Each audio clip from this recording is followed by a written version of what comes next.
All right, so today is a pretty exciting day because we're going to go for the first ever drive in the 812 GTS, and you're going to experience the car with me, and we're going to talk about what's good, what's bad, and so on and so forth. But first, I'm going to get my sunglasses from my Kryptos, which is a must.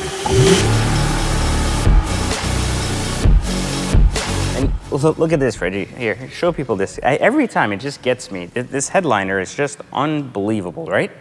What's actually funny is we have a guy coming here from NASA or something that apparently knows cryptography and is going to decode this car. There's codes all over the car, so if you don't know this, the seats usually say RR on Rolls-Royce, and these are basically in cryptography. And here you'll see this crypto pattern, which has actually gray and blue in it, etc. You may not see it very well here, but there's an actual W for RYFT in this code, which is superb, right? Like, how did they come up with this? That's why I love Rolls-Royce. So let's go outside. First drive ever, 812 GTS. Let's see how much we like it. Ready?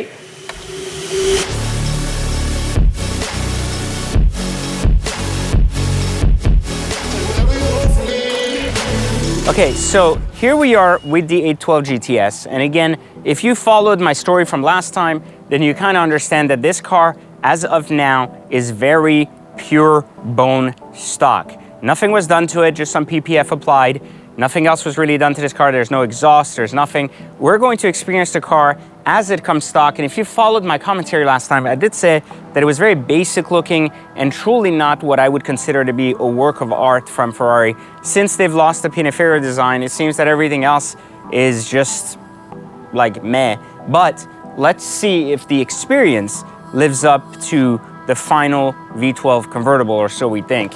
So let's go in, and I told you last time, again, you can really see that the plastic interior pieces aren't that exciting, and I think that's a big part of the problem here, and it's very dirty, so bear with me. Again, it's going to get completely customized, so it'll be much cleaner next time you see it, and it'll be completely custom, so it'll sound better and drive better, hopefully. But let's go for a first drive. I'm gonna have you guys get in the passenger seat, come in with me before I start it so we can experience this together.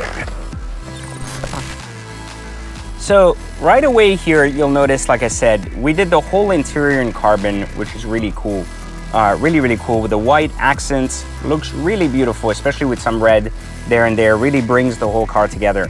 You'll notice that we also didn't do the second zone LED display, and honestly, the issue with that is I completely fucking forgot. So forgive me for that. That's just a terrible offense. Now, steering wheel, no, very standard, the same steering wheel that was in the Lusso and everything else, very cheap buttons, but apparently these buttons are better than before, so they don't get as sticky as fast, which I think Ferrari's been kind of addressing that in general.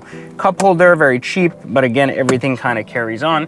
A lot less room than the Superfast, the regular Superfast, but still comfortable and pretty good. So let's start it, and then we're gonna go for a little drive together, so we're gonna move the steering wheel down. And we're even gonna go and put some gas in it. I'm gonna close this and turn the AC on because it's obviously 600 degrees here.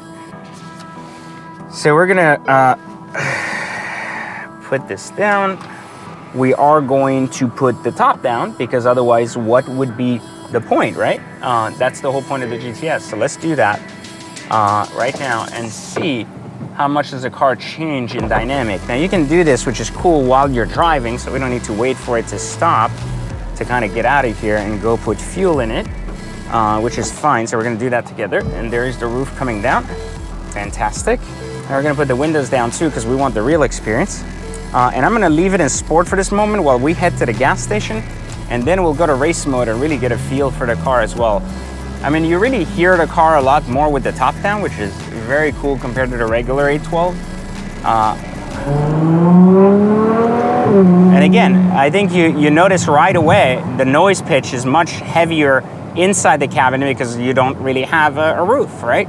And I think that's what really makes the V12 experience so good, which is why I'm so excited to put the exhaust on this from RYFT. And a shout out to my friends at Empire Speed and Design who sent me this insanely good RYFT exhaust, an X-Pipe. It's one of 18 they've ever made in the race mode one. So we're going to experience a very loud car, but I think a much needed loud car if you ask me. I think that's so much more needed than people think with this car to really have that experience.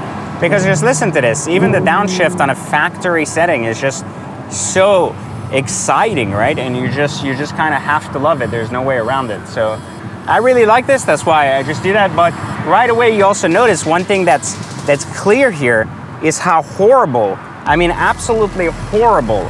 And this is gonna sound really funny, how floaty the car is for a race car. I'm just not getting that vibration that the SVJ has, which is basically planted on the floor and exciting. In this case, I'm getting more of a kind of rich guy vibe, like I'm just some 90-year-old dude whose dick doesn't get hard unless he gets on Viagra, and he's gonna need that. Now, I know this car has, or I should say, I can't say has, but I can't even say is going to get a lot of action because, yeah, I'm just gonna leave that completely off topic here. Anyways, let's go back to the Viagra comment. The car feels like you need Viagra, basically, to really make it work. And the reason I say that is because the Viagra is that extra kick it's gonna get once we customize it to give it that perfect kind of flow and feel.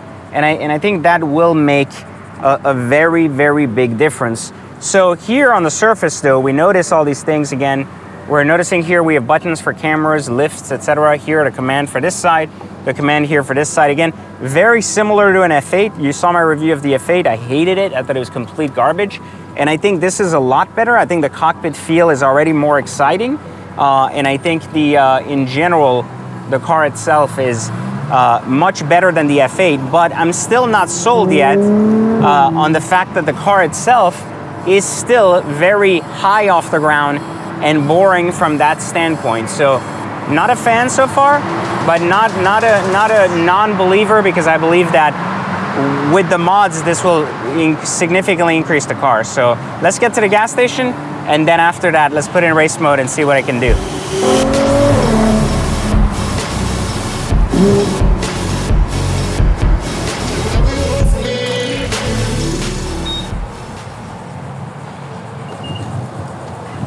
All right, so let's see how much gas this takes.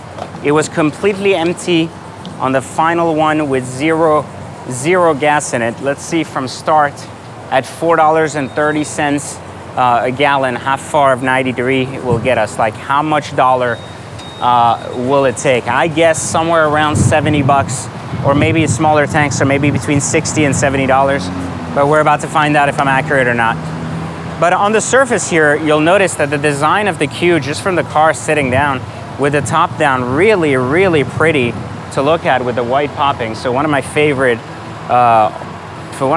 interiors, and I think it's just spectacular all around. Like again, the design, not that exciting. I think the experience, which I've said from the beginning, I thought would bring you significantly closer to the car than the car itself. So let's wait till we actually get it on the road and open it up to see how good the experience is. But let's see if we can get to how much gas. All right, so $86. Was I off or what? Huge tank, 20 gallons basically, and that's a lot of money for a Ferrari. I was surprised. I thought it hit 70 at the most, but not bad. Thank God no one gives a shit and you don't buy these cars for fuel consumption. So let's get back in and actually drive the shit out of it and see if it's as good as they say it is now that it's full of gas. All right, so now we're on. We have a full tank of gas. That's half the battle. We have a speedometer. Front lift is on. We are good to take off. We're gonna go to manual mode, which is a must. We're gonna turn around here.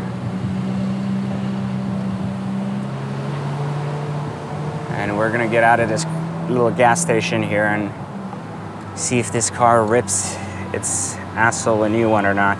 People are already saying on social media this is hotter than my SVJ. I'm gonna have to highly disagree there. I'm sorry people, but it's really not. It's not even close to the SVJ.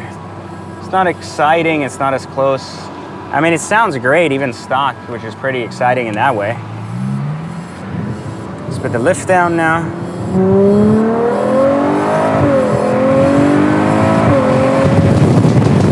So this isn't sport. Again, nothing too crazy. We're gonna go down. I can't even tell if it's raining or it's like there's a cloud of dust or something. So we're gonna go down a little bit here in a gear. Okay, a little bit better, right? Like the noise is out. It's a little bit more exciting. Now let's go to race mode, because I feel like with race mode, we're gonna have more of a hard-on feeling. I would say if your steering wheel doesn't tilt left when you gun it in race mode on a car, it's not worth owning. And if you don't know what that means, it's basically your cock is right here and it tips it, so it goes like this. That's how you know basically that a car is worthy of ownership, you know?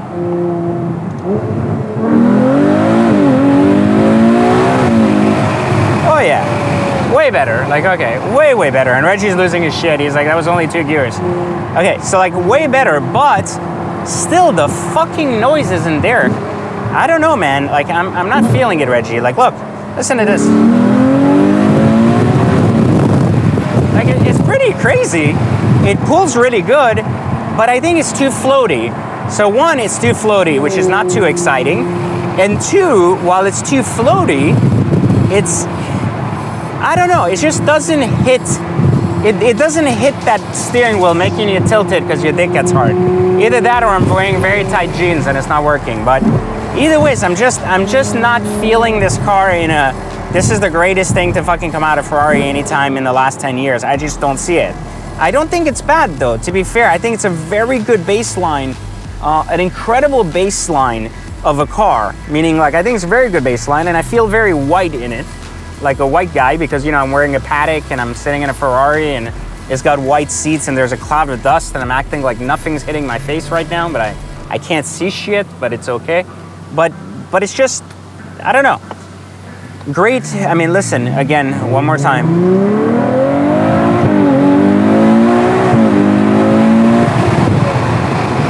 Exciting, sure. Unbelievable, meh. Kind of feels floaty, a little bit loose on the rear end. Good noise though, but nothing, again, astronomical or exciting. I actually think it sounded a little bit better in sport. I know it sounds weird, right? I think the little RPM thing kicked faster.